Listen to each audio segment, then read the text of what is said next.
It's the final day for drivers to make some headway as Mitswing and Molly continue their fight at top of the driver standings, with Mitswing up by 3.5 points. I would love nothing more to win the high point, but you know what?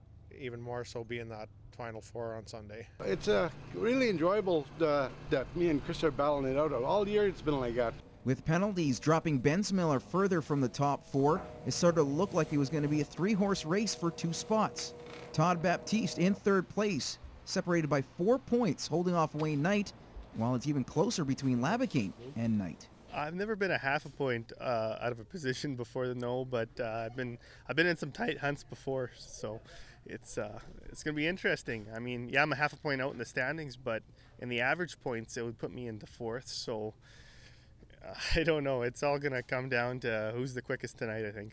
Just go out there and make the race happen. Hopefully, we're fast enough.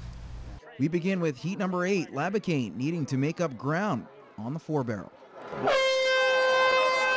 There's the real horn, and the charge is underway. Chance Bensmiller quick on that 2-barrel, and there goes Jamie Labakane, Dave Co-Welding, but he's held 3 wide, with Mooney-Ass Lodge and Devin Mitswing making him go the overland route, and Barry Hodgson, Road Trek Motorhomes, guides him in the back of the pack as the dust flies from the wheels of Chance Bensmiller. Chance Bensmiller, Rotation Power Agriculture, the louder you cheer, the quicker we get here. He's looking back for some red shirts as Chance Bensmiller heads for the PWM Steel finish line. He's going to blow him away by 2.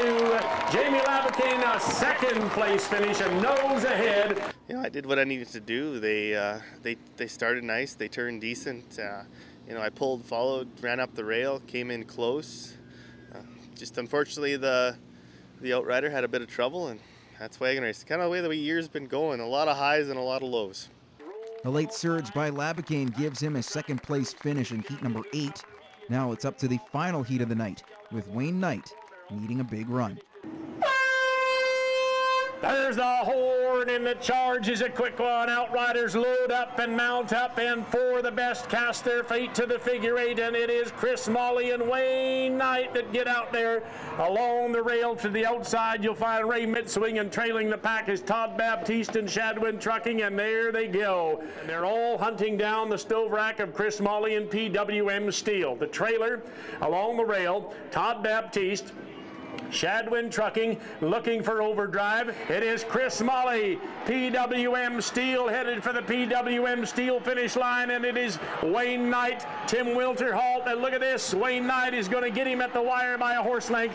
Chris Molly rolls in to be 2nd. Ray Mitswing just ahead of Todd Baptiste, who travels 4th in an always exciting heat.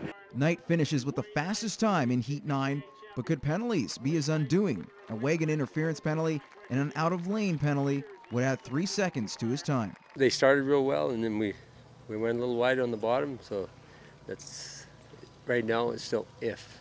Oh no, it's what happens is what happens. I mean, if I know everybody, there's quite a few guys got penalties tonight, so hopefully I was fast enough to be in there. While the drivers waited until the early hours of the morning to find out where they ended up, Dallas Dick came out all smiles after his performance, capturing the Lloydminster show. Unreal. Just like I say, couldn't have made it here without my barn crew, my wife, my kids. It's a long road coming, and we finally got one. So when we return, the final 4 are unveiled, plus the Sport of Chuckwagon mourns the loss of a supporter and the final goodbye to Irvin Quinney.